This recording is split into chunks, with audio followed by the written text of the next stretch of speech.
queridos, Deus, Ele tem uma proposta muito linda para cada um de nós. Né? Quando a gente sai para evangelizar, para a gente falar de Jesus para alguma pessoa, né? Para um GE, ou para um vizinho, ou até mesmo para alguém que está nos acompanhando numa viagem até o nosso trabalho, a gente sempre costuma dizer, Deus tem um propósito na sua vida.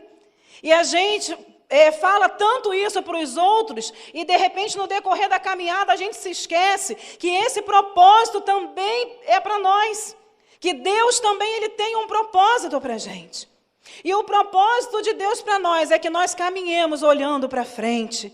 É que a gente caminhe olhando para o alvo. Existe um alvo, existe um caminho posto à nossa frente que nós precisamos nos dedicar e caminharmos e prosseguirmos nesse caminho até o alvo, que é Cristo Jesus. Eu queria que você abrisse a sua Bíblia no livro de Gênesis, capítulo 19.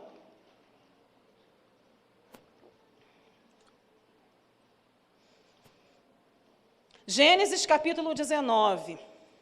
É um texto bastante conhecido, né? A gente vai se prender só em alguns versículos, mas já de antemão, antes da gente ler esse texto, eu gostaria de colocar algumas coisas para a gente nessa noite.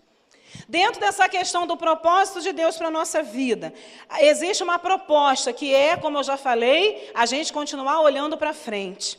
E o olhar para frente, às vezes, ele se torna um pouco difícil. Porque no meio da caminhada a gente vai se deparando com algumas coisas, algumas barreiras, alguns impedimentos que vão se levantando, algumas dificuldades. E o olhar para frente, que de repente no início da caminhada era algo tão claro, tão firme nas nossas vidas. E no decorrer dessa caminhada, a gente vai sofrendo algumas tendências a gente desviar o olhar do foco e olhar para um lado, olhar para o outro. Mas a proposta real de Deus é que a gente olhe para frente. Mas existe um ser maligno chamado Satanás, que tem sempre uma proposta contrária à proposta de Deus para a nossa vida. E se a proposta de Deus para nós é que a gente siga olhando para frente, automaticamente a proposta de Satanás é o quê? Que a gente deixe de olhar para frente e olhe para trás. E isso tem pegado, é um laço que tem assim amarrado os pés de muitas pessoas que não estão lá fora no mundo, não. Estão aqui, dentro da igreja. Porque quem está no mundo, o que a Bíblia diz? Que o mundo jaz no maligno. Então o mundo já está morto. Porque essa palavra jaz aí, ela é com Z no final e ela simboliza a professora de português manifestando aqui, né? Para quem não sabe, eu sou professora formada em língua portuguesa e literatura, olha, né? Vocês estão diante de uma professora de português, mas que está meio enferrujada um pouquinho, que já tem um tempo que eu não leciono, né? Então, assim, essa palavra jaz, ela significa, ela simboliza morte. É algo fúnebre, é algo escuro, tenebroso. Quando a Bíblia diz que o mundo jaz no maligno, é que o mundo já está morto com Satanás, já está sentenciado com ele. Então, eu queria te fazer uma pergunta. Você acha que Satanás ele está se importando muito com quem está lá no mundo? Ele se importa com quem está aqui, na igreja, na luz. Porque quem já está nas trevas com ele. Ele se preocupa com quem está na luz. E nós estamos na luz, amém? Nós servimos a Jesus. Então, essa proposta de olhar para trás é para mim e para você, para cada um de nós aqui. E quando a gente olha para frente, a gente não perde o foco, como eu já disse.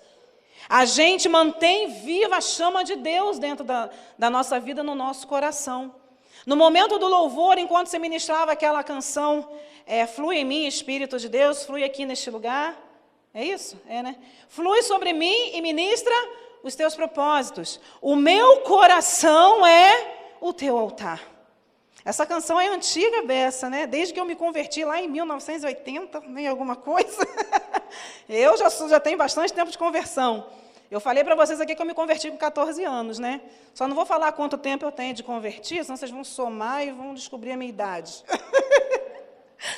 Né? Então, essa canção ela fala que o nosso coração é o altar de Deus. E se você for olhar na palavra de Deus, se você for ver na Bíblia, altar sempre tem o que sobre o altar? Oferta. E o que vem sobre a oferta? Quando Deus aceitava a oferta que era colocada sobre o altar lá no Velho Testamento, o que descia sobre o altar? Fogo. E eu te faço uma pergunta: há fogo de Deus no seu coração? Seu coração está incendiado, está queimando, está pulsando pela presença do Deus Altíssimo? Com certeza o Senhor reservou algo para nós nessa noite. Né? Eu não saí lá de Magé, né, do bairro chamado Bairro do Saco, que eu moro no mesmo bairro do pastor Gilson e da pastora Angélica, somos vizinhos. Eu não saí lá daquela distância para vir aqui para participar do culto. Eu saí de lá para vir aqui para cultuar ao Senhor. Faz toda a diferença.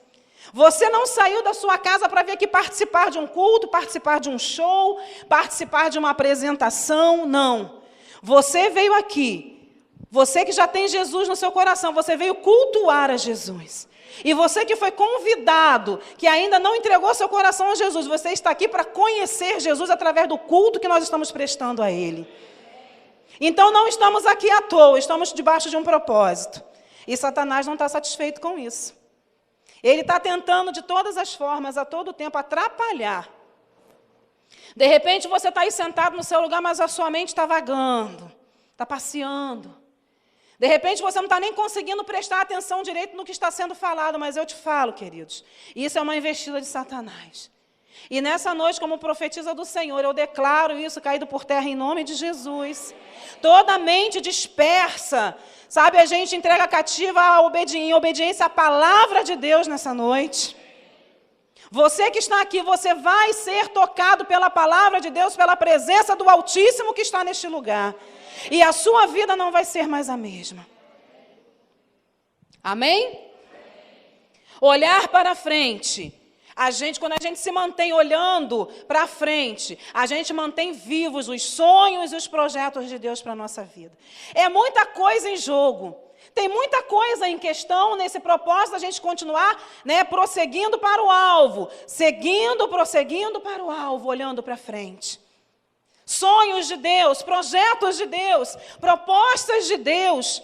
A conversão dos nossos familiares que ainda não conhecem a Jesus. A conversão daqueles amigos do trabalho que ainda não conhecem a Jesus. A libertação de parentes que estão debaixo de influência de Satanás. Tudo isso está em jogo.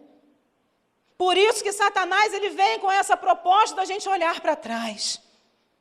Não continue olhando para frente, não olha para trás. Você está muito cansado.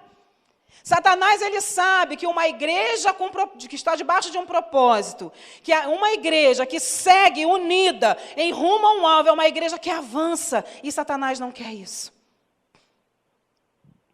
Então ele propõe, olha para trás, você está cansado. Desvia o seu olhar um pouquinho. Né, aquela famosa vozinha que vem no ouvido. Né, tem desenhos, né, desenhos animados que tem aqueles, né, que fica o anjinho de um lado e o demônio do outro, né, aí o anjinho fala o que é bom, o demônio fala o que é mal. Aí, né, o personagem geralmente é pica-pau, né, que fica, né, ele fica ali indeciso. Já notaram que eu vou bem lá nas antigas, né? Ai, meu pai, eu não vejo desenho mais nada agora. Estou por fora da programação de agora, então eu vou na minha época, né, de criança. Então fica uma vozinha de um lado, uma vozinha do outro. A quem que eu vou ouvir? É mesmo, né? Poxa, eu estou tanto tempo olhando para frente, uma olhadinha para trás não vai fazer mal, não. E Satanás fica insistindo. E, para embasar essa proposta de Satanás em a gente olhar para trás, quando a gente está sendo tentado pelo inimigo olhar para trás, a primeira coisa que ele faz, antes da gente olhar para trás, é fazer a gente olhar para nós mesmos. E quando a gente olha para a gente, quando a gente olha para nós mesmos, a gente vê um monte de coisa ruim. Né? Porque a gente sem Jesus, que valor temos? Nós não temos valor algum sem Jesus. E quando a gente desvia o olhar do foco que é Jesus e começa a olhar para a gente começa a ver um monte de debilidades. A gente começa a ver que realmente a caminhada está pesada, que realmente estamos trabalhando, que realmente estamos nos frustrando com algumas coisas, porque a gente realmente, na caminhada, a gente se frustra com algumas coisas, a gente sofre decepções de um lado, frustrações do outro, coisas que se a gente se mantém olhando para Jesus, a gente vai ver que Jesus também passou por tudo isso e venceu. Mas Satanás, ele vem com essa proposta tentando fazer a gente olhar para trás, porque ele sabe que se nós olharmos para trás, olharmos para nós mesmos e depois olharmos para trás, está sentenciada a nossa derrota, o nosso fracasso. E quando a gente olha para nós mesmos, a gente se depara com uma visão não muito agradável. Porque retira o Espírito Santo da nossa vida, retira Deus, presença de Deus de nós. O que sobra? Uma coisa disforme, uma coisa sem forma, vazia, sabe, uma coisa sem vida. Somos nós sem Jesus. E a gente se depara com as frustrações, né? Cada um de nós temos um chamado em Deus e o brilho desse chamado começa a ser ofuscado, começa a ser apagado quando nós começamos a olhar para nós mesmos. Porque toda capacitação vem de Deus para nós. Se nós tirarmos o olhar de Deus, a gente não consegue fazer mais nada. Porque a gente olha para a gente e vê um ser fraco, um ser corruptível, um ser que não tem valor algum, um ser vulnerável. Queridos, Deus está comunicando conosco nessa noite a seguinte coisa. Eu vou continuar ministrando, mas o que Deus quer falar conosco é: prossiga olhando para frente, siga olhando para o alvo. Não perca a visão, não perca o foco. Porque quando perdemos o foco, deixamos de fazer o que é agradável para Deus. Deixamos de fazer o que está dentro da vontade de Deus para nós. Ao ouvir essa proposta, vem algumas perguntas e alguns questionamentos no nosso coração que, de repente, eu tenho certeza que alguns aqui dentre nós já escutaram estiveram debaixo dessas perguntas, já se fizeram essas perguntas, já ouviram esses questionamentos. Primeiro, você realmente precisa passar por isso? Preste atenção. Tu é um cara livre, você é livre. Você precisa realmente passar por isso tudo. Peraí, vamos conversar. Né? Hoje é domingo, você está aqui na igreja. Você é jovem, tem tanta coisa boa aí fora. Você poderia estar lá curtindo a vida. Está aqui na igreja desde que horas que você está aqui? Tem gente que vem para cá cedo porque tem a intercessão antes, né? Tem pessoas que já vêm para dar uma organizada em tudo. Vocês aqui ainda têm 2 cultos, é isso? É um só? Claro que se fosse 2, eu já teria que estar aqui para ministrar no outro, né, gente? Por favor. Só para descontrair um pouquinho. O que você está fazendo aqui? Tem tantas coisas melhores para você fazer. Olha, você trabalhou a semana inteira, de segunda a sábado. Domingo é o dia de você ficar em casa descansando, né? Lá no seu quarto com a sua televisão, né? Com a sua Smart TV, assistindo filme, descansando a sua mente, porque amanhã começa uma nova semana. Amanhã você vai começar a trabalhar de novo. Vai ser aquela jornada, né? De 8 horas diárias, de 12 horas diárias. Você vai ficar cansado. O que você está fazendo aqui? Você realmente precisa passar por isso? Você não precisa passar por isso, não. Isso é a vozinha do ser sujo que está falando, soprando no ouvido. Outra pergunta. Servir a Deus realmente exige isso tudo, gente? Espera aí. Deus é um Deus de liberdade. Ele não é um Deus que escraviza, não. E você, para pensar. Você vem para a igreja domingo. Segunda-feira, de repente, você tem um aconselhamento, tem um discipulado, tem uma reunião de oração, Terça-feira, você tem um monte de reuniões. A partir das 4 da tarde, tu está preso na igreja. É uma reunião atrás da outra. É reunião com o pastor, é reunião com o supervisor, é tanta da reunião. Você realmente, Deus realmente quer isso. Quarta-feira, reunião de grupo familiar. Tá você lá preso. Quinta-feira, de repente tem grupo familiar, porque quarta-feira não dá para todos se reunirem, reúne quinta. Sexta-feira tem uma reunião diária, tem uma reunião de distrito, às vezes o seu pastor te convocou para uma reunião, e isso já está na sexta-feira. Sábado, sábado é o dia de eu descansar. Poxa, aí vai o seu líder e marca alguma coisa no sábado para você ter que ir. Misericórdia! Justo sábado, amanhã já é domingo, estou na igreja, sábado tem que ir para a igreja de novo. Que líder é esse? A semana inteira. Deus realmente, Deus realmente exige esse preço todo, esse peso todo? São perguntas que vêm ao longo da caminhada. Outra, para agradar a Deus, você precisa passar por isso tudo? Você pode agradar a Deus. Peraí, vem cá. Você pode ir para uma outra igreja que não trabalha com grupo familiar, porque grupo familiar dá trabalho. Você pode ir para uma outra igreja que só tem culto quarta e domingo. Você vai estar servindo a Deus do mesmo jeito. Você vai para o céu do mesmo jeito. Quantos aqui já ouviram essas perguntinhas aí no seu ouvido, além de mim, porque eu também já ouvi, gente. Ih, pouca gente, o povo aqui está fera, hein? O povo está assim com Deus, ó. Vou perguntar de novo. Quantos aqui já ouviram essas perguntinhas no ouvido, assim? Ah, aumentou, viu? Aumentou a quantidade. É assim que Satanás age. E através desses questionamentos, queridos, vai vindo um questionamento atrás do outro, uma pergunta atrás da outra. Quando você vê, você já não está mais olhando para o foco, você já começa a olhar para você, porque aí você já começa, é mesmo? Poxa, todo dia na igreja, eu não tenho tempo nem para sair com a família. Eu não tenho nem o meu dia da família, porque todo dia tem alguma coisa para fazer. Poxa, é mesmo? Ai, estou ficando cansada. Ai, minhas forças estão acabando. Ai, o combustível está acabando. Aí, quando se chega nessa etapa, a pessoa já não está orando mais, já não está tendo mais seu tempo a sós com Deus, porque está tão preocupada em ouvir essas perguntas, esses questionamentos, que não separa mais tempo com Deus, não separa mais tempo para ler a palavra. É claro que vai esfriar, queridos. É claro que vai ficar sem força, porque a nossa força vem, de Deus, através da palavra. Através da palavra a gente tem o conhecimento, a gente recebe a revelação de Deus para nós. E se nós não conseguimos tirar, no mínimo, 30 minutos por dia para estar com Deus, porque isso é o mínimo do mínimo, é claro que vai ficar fraco, é claro que vai fugir dos propósitos de Deus, porque não está tendo encontro com Ele por dia. O seu encontro diário com Ele. E eu fico pensando todos os dias, o Espírito Santo lá na minha casa eu tenho um lugarzinho separado para onde eu me ajoelho, né, no cantinho da sala, assim, no sofá, perto eu tenho uma porta de vidro na minha sala, aí ali eu vejo o sol, né, um lugar que eu ainda vou fazer um jardim de inverno, né, ainda vou fazer, não está pronto, mas a porta já está lá, eu me ajoelho ali, e ali Deus fala comigo segredo ao meu ouvido. Eu fico imaginando o dia em que eu não estou ali ajoelhada, clamando a Deus, tendo o meu tempo com Ele. Eu fico imaginando o Espírito Santo ali, o Senhor ali assentado no sofá, me esperando, e eu não fui ao encontro marcado. É claro que a fraqueza vai vir. É claro que as debilidades vão ficar mais, né, acentuadas na minha vida do que o que Deus tem para mim. Uma aparente preocupação com o bem-estar. Parece que Satanás se preocupa com você, de você estar bem, de nós estarmos bem.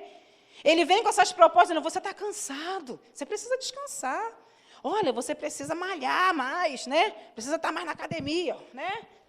Olha, você está ganhando peso, você precisa emagrecer, você precisa ir, né? Isso eu estou falando, né? Está com os pezinhos a mais aí. Vai para a academia. Vai. A pessoa arruma tempo para a academia, arruma tempo para caminhar. Nada contra a academia, tá, gente? Nada contra. Senão daqui a pouco o povo vai estar me esperando lá fora. Nada contra. Inclusive, estou até me organizando para eu entrar. Estou só esperando a liberação do meu ortopedista, porque eu estou com um problema nos joelhos, não estou podendo ir para... Estou esperando a liberação dele para eu ir. Mas, queridos, quando a gente faz disso... Sabe, aquilo que é mais importante para a nossa vida, aí está errado. Porque dentro das minhas prioridades tem que estar o Senhor em primeiro lugar. Eu tenho que ter tempo para buscar a Deus, eu tenho que ter tempo para me voltar para o Senhor. É claro que todas as outras coisas vão ser acrescentadas quando eu buscar ao Senhor. Mas nós precisamos nos manter no caminho, porque há uma palavra de ordem sobre nós. Há uma palavra de ordem da parte de Deus para nós. Quando nós nos reunimos, né, nas igrejas, nos núcleos, há uma palavra de ordem para nós como igreja. E dentro desse texto, o que eu pedi para que vocês abrissem, nós vamos ler aqui uma passagem muito interessante de uma família que recebeu uma palavra de ordem, de prosseguir. Mas um membro dessa família não conseguiu permanecer olhando para frente. E sofreu. Essa história, esse texto aqui conta a história da família de Ló. Quantos já leram essa passagem? É tremendo. Existem particularidades aqui que o Espírito Santo me trouxe à memória, me trouxe à mente, ao coração, sabe, dentro desse texto que eu vou compartilhar com a igreja nessa noite. Mas primeiro o Senhor falou para mim, isso foi uma palavra que Deus me deu no meu tempo, a sós com Ele. Me levou a ler esse texto e foi segredando algumas coisas ao meu coração.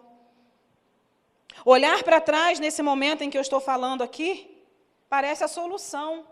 Porque você, de tanto olhar para você, você já se vê tão impossibilitado de continuar realizando, né? De continuar trabalhando no reino, de continuar fazendo a vontade de Deus, que a solução é você olhar para trás e ir embora, e voltar para trás e largar tudo. Mas essa não é a vontade de Deus para nós. Isso aconteceu com a mulher de Ló. Vamos ler aqui esse texto aqui para a gente... Gênesis 19, a partir do 15. Diz assim: ao amanhecer, apertaram os anjos com Ló, dizendo: levanta-te, toma a tua mulher e tuas 2 filhas, que aqui se encontram, para que não pereças no castigo da cidade. Como, porém, se demorasse, pegaram-no os homens pela mão, e a ele, a sua mulher e as suas 2 filhas, sendo-lhe o Senhor misericordioso, e o tiraram e o puseram fora da cidade. Havendo-o levado fora, disse um deles: livra-te, salva a tua vida, não olhes para trás. Repita comigo: não olhes para trás.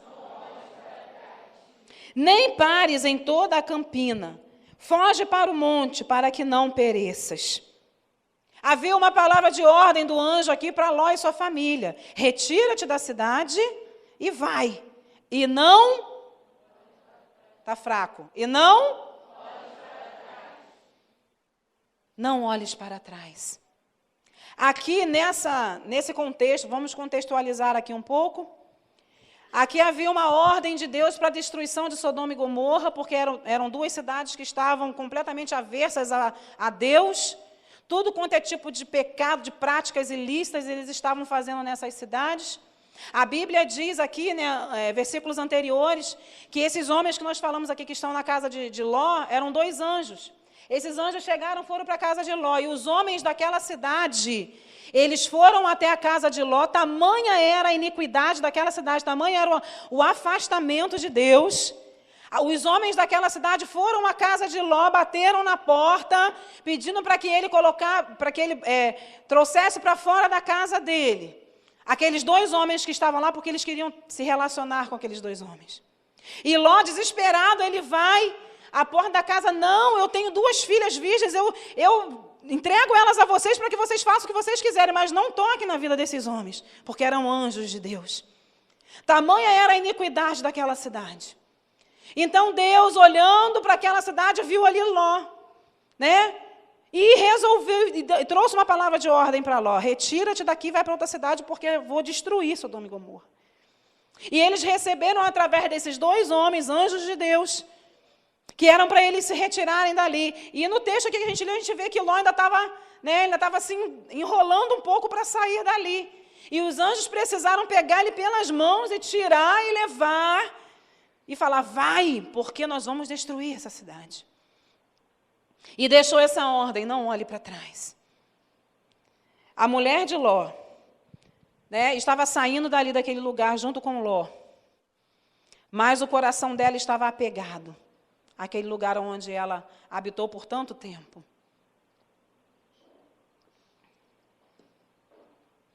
Agora eu quero que a gente leia lá o versículo 23. Vamos dar prosseguimento, né? Vamos pular e vamos lá para o 23.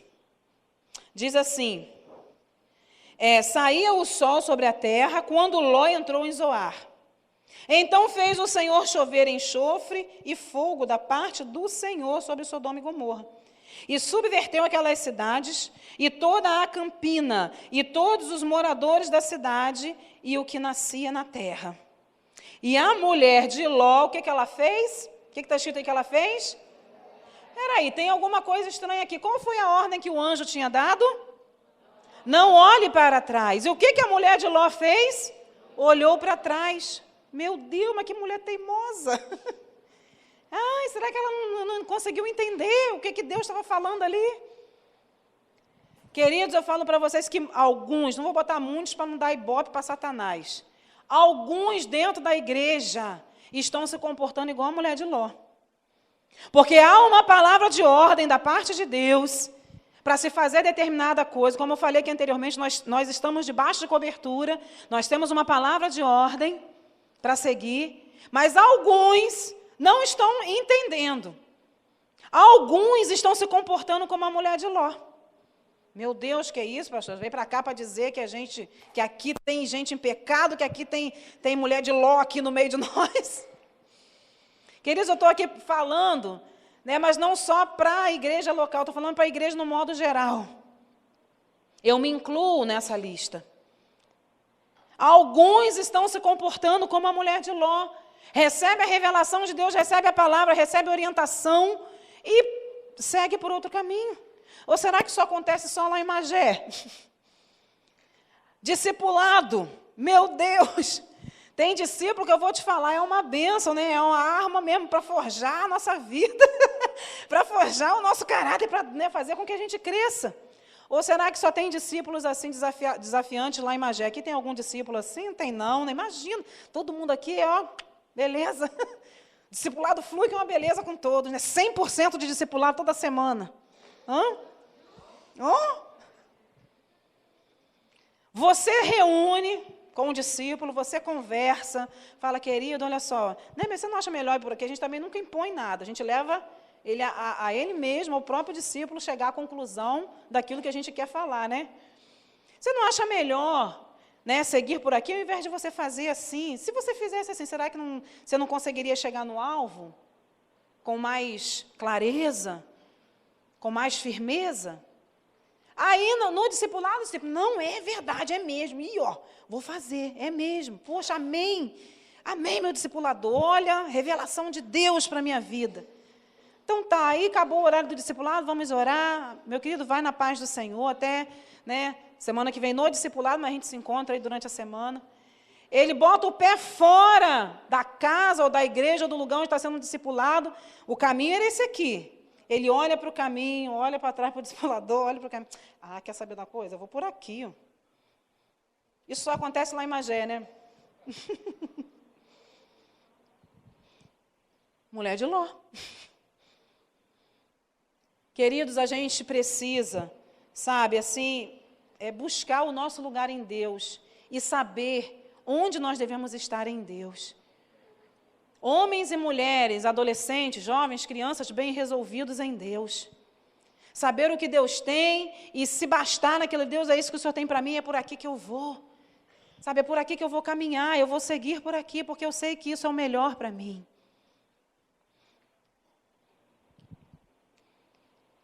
Ali, naquele lugar, não era mais o lugar para eles ficarem. Né? Ló, sua família, sua mulher. Suas vidas não condiziam mais com os costumes e o modo de viver daquele lugar. Mas ela estava presa ali. Talvez a nova proposta de Deus para ela, né, assustou, deixou com medo. Né? De repente o crescimento assustou, mas havia uma ordem para não olhar para trás. Às vezes, querido, o crescimento que acontece na igreja, às vezes assusta a gente mesmo um pouco. Né? A gente fica um pouco assim, meu Deus, olha o que o Senhor está fazendo. Mas esse crescimento, ele não vem com uma proposta, com um pano de fundo de nos afastar da presença de Deus, não. O crescimento, ele vem, sabe, com um pano de fundo de que a gente entenda que Deus está transformando a nossa vida. De que Ele está nos transformando, nos forjando para algo melhor. Mas, infelizmente, o que a gente tem visto nesses últimos dias são pessoas que não estão suportando o crescimento. Aí, por não suportar o crescimento, pega uma tangente, pega um caminho, sabe, paralelo e sai do propósito, sai do alvo. Sai da perspectiva, da proposta, do propósito, do alvo de Deus. Pegando um caminho torto, um caminho que vai dar num lugar. E geralmente, quando começa, isso começa pequeno. São milímetros de desvio. Se você pega uma reta, né, bota uma régua, traça uma linha reta. Aqui no começo, né, você desvia só 1 milímetrozinho, mas você põe uma régua de novo nesse 1 milímetrozinho de diferença e traça uma reta nessa medida para você ver onde vai dar. Vai dar quilômetros de distância lá na frente. Aqui começou com 1 milímetrozinho de diferença. De repente, começa com uma discordância. Começa com poxa vida, o meu discipulador, o pastor, alguém falou determinada coisa. Eu não concordo muito com isso. Mas esconde. Não coloca para fora, não fala, poxa, eu não estou concordando com isso. Conversa, me esclarece aqui, porque eu preciso entender, eu preciso. Geralmente, a discordância ela fica escondida lá no fundo do coração. É esse milímetrozinho aqui no início, que vai levar a um distanciamento enorme lá na frente. Queridos, o fato da mulher de Ló olhar para trás trouxe algo sobre a sua vida que foi crucial para que ela morresse. Uma paralisia. Olhar para trás produz paralisia. E o mais interessante de tudo é que essa paralisia aqui, ela não é uma paralisia que mata a princípio, não. É uma paralisia que vem, para tolir, para impedir alguns movimentos, para impedir algumas ações na vida da pessoa. Vocês já vão entender por que eu estou falando isso. Quando se olha para trás, os sonhos, os projetos de Deus ficam paralisados. Foi o que aconteceu com a mulher de Ló. Ela começou a sofrer os efeitos da sua decisão em olhar para trás. Paralisada, começa então a sentir-se indiferente. Existem efeitos de paralisia que, a princípio, a pessoa nem se sente tão assim paralisada, não se sente parada por completo. Mas existem alguns efeitos que foram acontecendo na vida da mulher de Ló. Primeiro efeito de uma paralisia. Primeira coisa que acontece é o desfoque da visão. Já não consegue mais enxergar as coisas como deveria enxergar. Começa a ver chifre na cabeça de cavalo. Cavalo não tem chifre. Mas a pessoa com uma visão desfocada começa a ver chifre na cabeça do pobre coitado do cavalo. E isso traz assim um desequilíbrio dentro da proposta de Deus. Então a paralisia, o primeiro efeito da paralisia é o desfoque da visão, desfoque da perspectiva de futuro, sabe, de crescimento. A pessoa começa a ver a coisa tudo torto, começa a ver algumas sombras, algumas nuances, algumas coisas que vão atrapalhando. E então começa um processo de estagnação no reino de Deus. Desfoque da visão. Começa, a princípio, enxergando as coisas meio turvo, meio embaçado. Segundo efeito da paralisia, uma vulnerabilidade a qualquer inimigo que se aproxime. Eu já não estou enxergando bem. Então, eu não vou ter uma noção imediata de quem está se aproximando de mim. A minha visão está comprometida. Então, se aproximar de mim algum inimigo, eu vou demorar a identificar esse inimigo que está se aproximando de mim. Se ele vem lá da rua, eu estou daqui, minha visão está distorcida, eu não vou saber se é um inimigo, se é um amigo, eu não vou saber quem está se chegando. E isso produz uma vulnerabilidade. A pessoa fica vulnerável a qualquer inimigo que se aproxime, porque não vai conseguir identificar o inimigo logo de cara. De repente, quando o inimigo se aproximar, o golpe pode ser fatal. Isso tudo porque começou com um desfoque de visão. Então, a vulnerabilidade a qualquer inimigo que se aproxima é outro efeito da paralisia. Outro efeito, incapacidade de reação. Olha como que a coisa vai se complicando. Primeiro, eu passo a não enxergar direito. Segundo, eu fico vulnerável aos inimigos. Terceiro, eu perco a minha capacidade de reação, de reagir às circunstâncias, de reagir aos inimigos que se aproximam, de reagir às situações que se levantam ao meu redor para tentar me impedir de crescer. Eu não consigo mais reagir, eu estou perdendo a reação, eu estou vendo, o inimigo está se aproximando em determinado lugar para cá. Eu já sei que é inimigo, mas eu não consigo reagir. Eu perdi a minha capacidade de reação. Meu Deus, misericórdia. Vira para a pessoa que está do seu lado e fala assim: meu irmão, reaja. Vira para o outro, reaja. Agora fale para quem está atrás de você: reaja, meu irmão. Quando a pessoa chega nesse estágio, ele não consegue liberar nem palavras de ordem para determinar, está repreendido em nome de Jesus. Satanás, eu sei que o seu rabo está aí escondido, eu sei que é você que está agindo, está repreendido em nome de Jesus. Pastor Antônio que costuma usar essa expressão. A gente ri muito com ele, Ele é uma bênção. Ele olha assim, tem determinada situação, isso ele falando. Tem determinada situação que você pode procurar Você pode procurar, olha ali que o rabo da ponta da seta está ali. Tem uma ponta de seta de Satanás ali. Só que quando você não reage, você perde sua capacidade de reação, você não consegue identificar nem a sombra do inimigo. Não consegue reagir. Não consegue liberar palavras, porque a gente sabe que as palavras, elas exercem poder de influência nas situações que a gente vivencia, queridos. Então não se consegue mais liberar palavras para, mudar, para transformar as situações contrárias. Sofre ataque sem ter força ou agilidade para se defender. A situação vai só se complicando, né? E outro efeito da paralisia, está incapaz de reagir, aí vem a inflexibilidade. Se apodera uma rigidez na pessoa, que a pessoa nada penetra, nada entra. Pode falar o que for, que a pessoa não vai ouvir, não vai entender. Está inflexível. Porque uma pessoa flexível, uma situação flexível, qualquer coisa que está debaixo de uma flexibilidade, ela pode envergar, mas ela não quebra, porque é flexível. Se eu pegar essa taça aqui, e fizer assim, vai quebrar, o suporte aqui da taça. Mas existem outras coisas que eu não estou vendo. Se eu pegar um papel, o papel é flexível. Eu posso, aqui, eu posso dobrar um papel. Ele não quebrou aqui, está inteiro. Então, quando se instaura uma rigidez na vida da pessoa, ela se quebra fácil. É fácil da destruição vir. Aí Satanás fica mais animado nessa hora. Está chegando a hora de eu destruir. E a pessoa não está nem se dando conta disso, porque está debaixo de uma paralisia. A outra, ainda dentro dessa questão da inflexibilidade, esse efeito ele paralisa os sentidos da pessoa. Lembra que a gente falou que não consegue ver? Aí já não consegue ouvir mais, porque a palavra não entra mais. Já não consegue tocar, não consegue sentir a presença de Deus, não consegue sentir o fluir de Deus.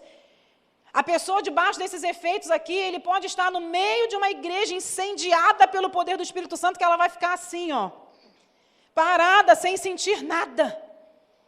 Porque está debaixo dos efeitos da paralisia causada por Satanás, por uma desobediência, por uma decisão errada que se tomou numa hora errada. Produz a frieza, a frieza toma conta, a palavra de Deus já não penetra mais no coração.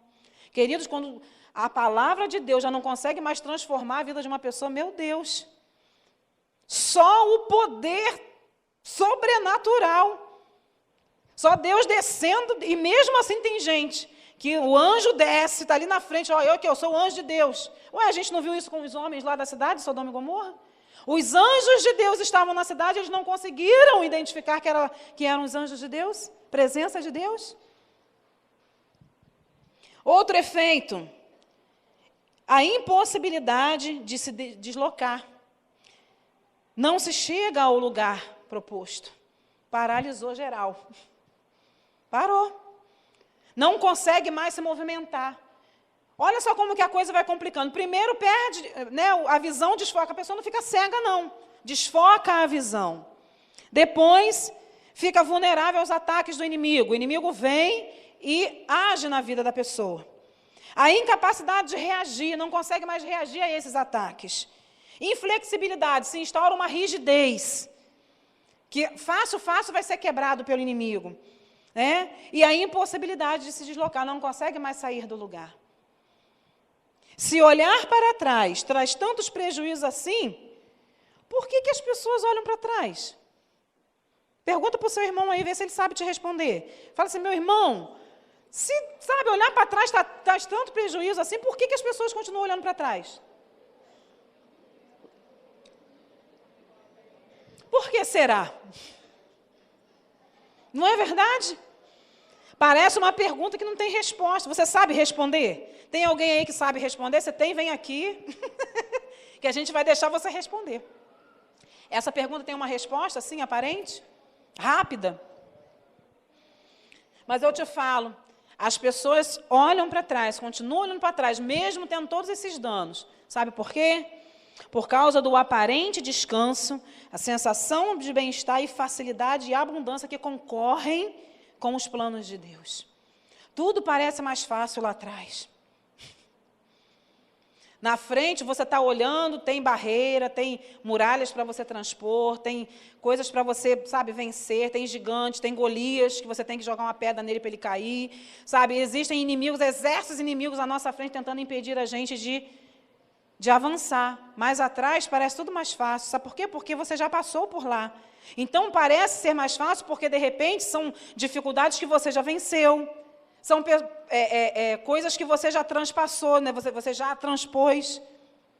São situações que você já vivenciou, então atrás parece ser tudo mais fácil. À frente são coisas novas. E o novo assusta. São coisas novas que vêm. E dentro dessas coisas novas, a pessoa para e é tentada a olhar para trás. Porque chega num estágio de cansaço. Sabe, depois de tanta frustração, de algumas coisas darem errado, né? Aí vem um somatório de sentimentos, sabe, na pessoa, que leva a pessoa a parar, e quando para, vem a vozinha, olha para trás, lá está mais fácil. Mas as pessoas que param e decidem olhar para trás, elas se esquecem que na nossa frente vai o general dos generais. As situações são difíceis? São. Mas à nossa frente vai o general dos generais. O Senhor dos exércitos está à nossa frente. Por isso que ele diz, olha para frente, porque eu estou à sua frente. Quando você continua olhando para frente, você vai me ver e você vai conseguir vencer. Você vai conseguir chegar lá. Queridos, há cerca de uns 9 anos atrás, eu não ia falar isso não, mas eu sinto no meu coração de compartilhar essa experiência que eu e meu esposo nós tivemos. Há mais ou menos uns 9 anos atrás, a nossa filha era completamente perfeita. Quantos aqui conhecem a minha filha, Vitória? Né? Vitória era uma criança normal. Mas há 9 anos atrás aconteceu algo que mexeu muito com a gente. E a gente caminhando nessa pegada. Como eu disse, eu tenho 28 anos de convertida.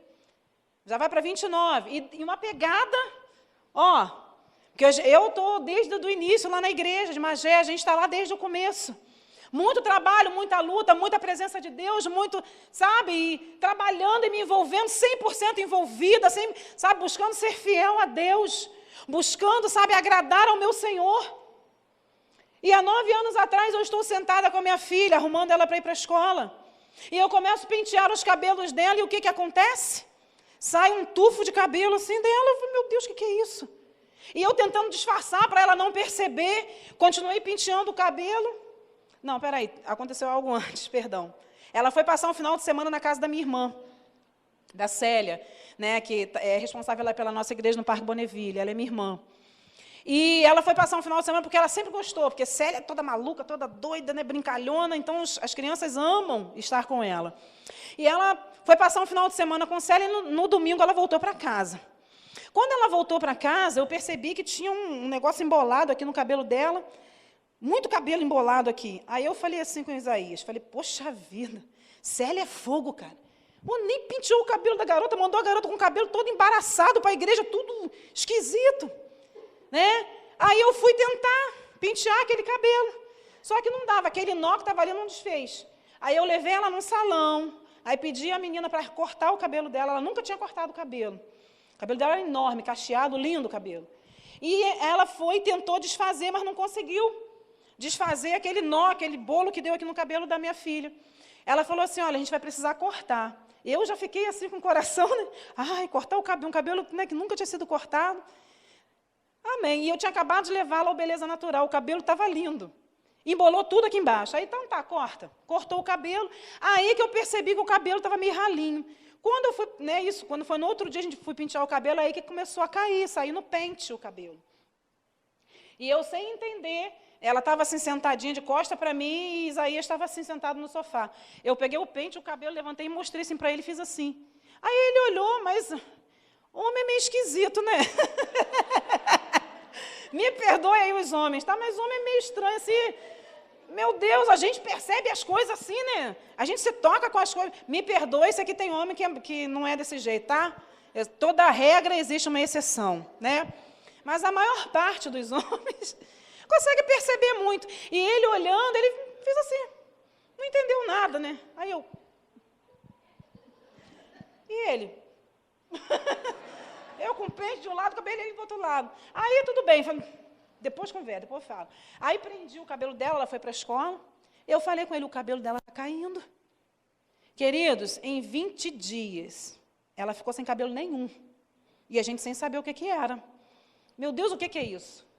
Aí a primeira coisa que vem, assim, é uma coisa que vem natural na nossa mente. Meu Deus, será que ela está com alguma doença grave, que está fazendo o cabelo cair? Enfim, eu não tinha reparado ainda em sobrancelha, não tinha, só tinha reparado na cabeça. Só que tinha caído tudo e eu não tinha percebido, né?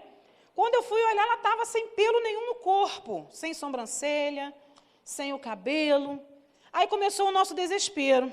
Meu Deus, o que a gente vai fazer? Vamos buscar um médico, vamos levar no dermatologista. Aí um fala, leva no dermatologista não sei aonde, leva em Teresópolis, leva no Rio, leva em Petrópolis. E a gente foi. Gente, nós gastamos muito dinheiro, a princípio, porque nós não sabíamos o que era. E leva no dermatologista, ele fala, vamos fazer exame para ver. Aí fez exame de sangue, fez todo tipo de exame. Aí, né, chegou um dermatologista e falou, olha, vocês já ouviram falar na alopecia areata? Eu, o que é isso? O senhor está xingando? Isso é o que? Um palavrão? O que é isso? Eu nunca tinha ouvido falar. E ele diagnosticou Vitória com uma alopecia. Só que existem alguns níveis, alguns estágios da alopecia.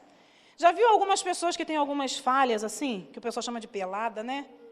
Tem gente que dá aquelas falhas e depois, com o tratamento, o cabelo volta a crescer.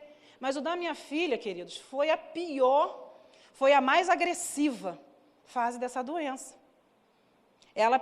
O dela, ela desenvolveu a alopecia areata universal, que faz o pelo do corpo cair todo e sem esperança, humanamente falando, de retorno. Aí eu te faço uma pergunta.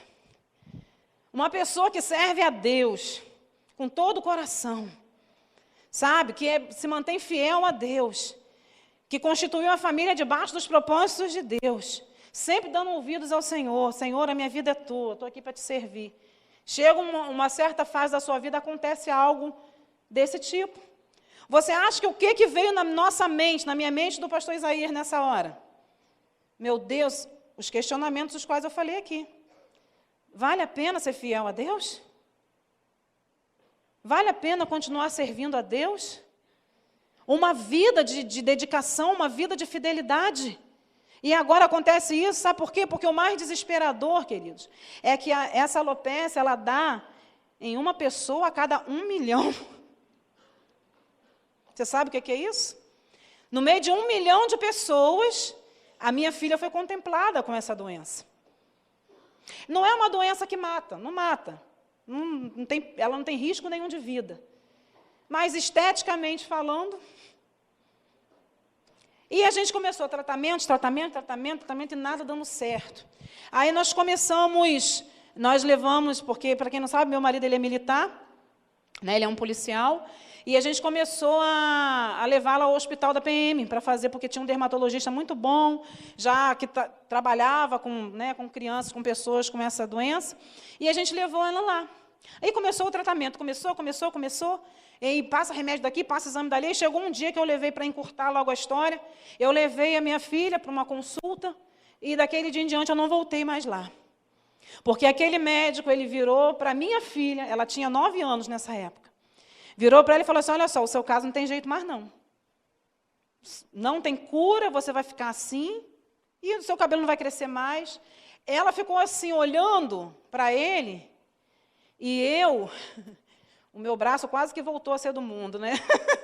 Vontade de dar uma moca naquele homem, meu Deus do céu. Né? Mas eu não podia, primeiro porque ele era um major, né? Eu ia ser presa, meu Deus. Ele falou para ela, olha, e depois falou para mim, mãe, não tem jeito não, olha, a gente já tentou de tudo, volta para casa porque sua filha vai ficar assim mesmo, não tem jeito. Eu saí, peguei e falei, tá bom, muito obrigada por tudo, estou indo embora, peguei ela e fui embora. A gente veio do ônibus, que isso era em Niterói. Fomos de Niterói até Magela, sentada na janela do ônibus, chorando. E eu me segurando para, né, as lágrimas vindo, um nó na garganta, e eu vinha e eu não tive coragem de falar nada com ela ali naquele momento. Quando nós chegamos em casa, nada falei. Aí ela foi dormir um pouquinho, Aí, daí um pouco, Isaías chegou, eu falei para Isaías. Aí Isaías falou assim, olha, Deus é muito bom. Porque se eu vou com você nessa consulta, eu estava preso nessa hora. Porque eu tinha dado uma resposta para esse major. E ali, então, aí a gente, né, mudou o tratamento, nós já passamos aí para o Rio, levamos ela na Santa Casa, começou com outro medicamento, que trouxe toda uma esperança. Enfim, não deu em nada. A minha filha, até hoje, ela já está com 15 anos, não tem um fio de cabelo, de pelo no corpo. Nada. Mas eu deixei de servir a Deus por causa disso? A gente pode culpar a Deus pelas coisas que acontecem, queridos? Quando a Bíblia diz em tudo dai graças, está incluído todo o pacote. Só que a gente usa esse texto para dizer, em tudo dai graças, tudo está bem, eu vou dar graças a Deus. E quando tudo diz que não? Quando tudo diz que não? Você consegue ouvir a voz do Senhor que te encoraja a prosseguir? Você consegue manter a sua fé, consegue manter a sua visão focada no que Deus tem para você? Ali a gente tinha todo o respaldo, humanamente falando, para se revoltar. Meu Deus, olha, não quero mais saber, eu fui fiel a ti até aqui, mas olha, daqui para frente, olha minha filha, olha o estado dela. E o medo que eu tinha dela entrar na adolescência, e eu não conseguia administrar isso, ainda tenho esse medo, porque ela está entrando na adolescência agora, né? Está com 15 anos. E tratamento com psicólogo, com psiquiatra, porque o psiquiatra que podia dar remédio, porque ela já não conseguia dormir à noite, né? E chorando muito, e se atrasou na escola. Graças a Deus ela não perdeu o ano letivo, mas ela ficou com notas baixas na escola. Foi um período muito trabalhoso, muito, assim, difícil para nós. Mas glórias a Jesus, porque, olha, eu louvo a Deus pela liderança que eu tenho, queridos. Porque, em momento algum, a gente se sentiu abandonado, desamparado. Em momento algum, a nossa liderança virou as costas para a gente. Sempre ali, pastora Angélica, Flávia, vamos lá, vai lá, leva ela, vamos lá, vamos orar, sabe? Mesmo ela mesma não acreditando que fosse ter algum sucesso nos tratamentos, mas ela sempre me encorajando, sempre falando, vai lá, Flávia, vamos lá, você vai conseguir, leva sim. Pastora, eu descobri um outro médico, leva para ver, vamos continuar orando, vamos jogar óleo na cabeça. Né? Eu me lembro do pastor Gilson, numa vigília de oração que a gente fez, ele botou um manto vermelho sobre Vitória, já pôs óleo naquele manto, e foi orando, profetizando, tantas coisas. Mas a nossa liderança ali, ó, juntinho com a gente. E não só o pastor Gilson e a pastora Angélica, tantas outras pessoas, a Simone, sabe, o Eduardo, o Diego e a Daniele, sabe, os nossos discípulos, né, o Israel e a Juliana, a Renata e Zé Cláudio, tantas pessoas junto com a gente nesse momento. Hoje nós estamos mais firmes do que nunca na presença do Senhor. Se Satanás estava pensando que colocando essa doença na nossa filha, fazendo ela perder todos os pelos do corpo, ficar com uma aparência diferenciada dos outros, ele iria nos parar, ele se enganou. Porque nós continuamos mais firmes do que nunca. Nós continuamos acreditando que acima de tudo e de todos está o Senhor. Acima de todas as situações, há um Deus que olha por nós. Há um Deus que transforma situações. E mesmo que Ele não transforme, a gente vai continuar acreditando. Mesmo que a Vitória não tenha cura, mesmo que ela continue do jeito que ela está, mas vai continuar glorificando a Jesus, vai continuar servindo a Jesus como ela tem servido. A minha filha é um desafio para mim, queridos. A cada dia eu acordo, olho para ela e falo, meu Deus, se fosse comigo eu não sei onde eu estaria hoje. Mas ela é uma guerreira. Ela é uma guerreira, ela é uma adolescente que me ensina muito todos os dias. Agora, né, no início do ano, ela apareceu um curso lá na escola, ela foi na reunião, isso sem eu saber de nada, foi para a reunião do curso, um pré-militar, ela agora quer ir para a Marinha, ela está fazendo pré-militar, mãe, eu vou entrar, eu vou conseguir, a gente já sabe que essas provas são difíceis, mas ela está estudando, pagando um preço, todo sábado vai lá para a Unigran Rio e estuda, está fazendo esse curso. Eu acredito na minha filha, eu acredito no propósito de Deus para ela. Ela vai chegar onde o coração dela quer, porque Deus está com ela. Eu vou me dobrar diante de situações? Eu vou querer olhar para trás? Eu vou querer olhar para trás e voltar para trás, sendo que na minha frente tem um Deus que pode todas as coisas, tem um Deus que me ama, existe um Deus que se importa comigo, existe um Deus que se importa com os mínimos detalhes da minha vida. Queridos, com cabelo, sem cabelo, com, pelos no corpo ou sem pelos no corpo, a minha filha está fazendo a vontade de Deus. E Deus tem trabalhado no nosso coração. Onde ela chega, ela faz amizade com todo mundo, tem uma facilidade de fazer amizade, diferente da mãe. Eu tenho um pouco de dificuldade assim, de me encaixar nos lugares, mas ela chega, ela faz amizade. Ela conquista as pessoas. Deus está na vida dela. Por que eu estou falando isso? Para te dizer que não existe justificativa para você olhar para trás e se encontrar, num estágio de paralisia e não conseguir mais se desenvolver no reino de Deus. Outro ponto interessante que eu vejo, já estou terminando, outro ponto muito interessante que eu vejo aqui na história da vida da mulher de Ló, foi a estátua que ela se tornou. A Bíblia diz que ela se tornou uma estátua de quê? Você já parou para pensar, por que ela virou uma estátua de sal? Estátua geralmente é feita de quê? Estátua geralmente é feita de pedra. Mas ela virou uma estátua de sal. Por quê? Você já tinha parado para pensar nisso? Quantos aqui já tinham parado, já olharam para esse texto por esse ângulo? Por que a mulher de Ló virou uma estátua de sal, querido? Que particular, que mistério é esse? E o Espírito Santo me revelou por que ela virou uma estátua de sal. Existe um texto na palavra de Deus que diz que nós somos o quê? Nós somos sal da terra e luz do mundo. E nesse texto ainda diz que se o sal não salgar, para que ele presta? Ele serve para quê? Para ser pisado, lançado fora, não tem utilidade. Queridos, havia um investimento de Deus na família de Ló. Havia uma credibilidade. Havia, um olhar da parte de Deus para a família de Ló. E a mulher de Ló estava inclusa nisso daí. Havia uma proposta de Deus para a família de Ló. A mulher de Ló estava incluída nessa proposta. Havia investimento e poder de Deus naquela família. Quando eu me deparei com esse texto aqui e vi que os meus olhos saltaram aqui e falou assim, olha... É lá no versículo 26. E a mulher de Ló olhou para trás e converteu-se numa estátua de sal. Me veio ao coração, que no nosso meio existem algumas pessoas que são estátuas de sal. Porque existe um investimento da parte de Deus na sua vida, existe uma credibilidade da parte de Deus na sua vida, mas você está parado, você está paralisado. Você não consegue crescer, você não consegue se desenvolver. E nesse estágio aqui de paralisia, queridos, a pessoa não perde os sentidos, ela não perde a capacidade de compreensão. O espírito fica preso, o corpo fica paralisado, mas a alma continua trabalhando, os sentimentos continuam se aflorando. A pessoa parou no tempo, mas ela está vendo todo mundo passando, ela está vendo o que Deus está fazendo, mas não consegue ser tocada por aquilo, porque se encontra debaixo de um estágio de paralisia. E é exatamente isso que Deus quer reverter nessa noite. Deus quer pegar todas essas estátuas de sal que existem hoje, tocar na sua vida e transformar e fazer com que todo esse investimento que Ele depositou na sua vida volte a funcionar. Toda a confiança, tudo que Deus depositou na sua vida continua aí.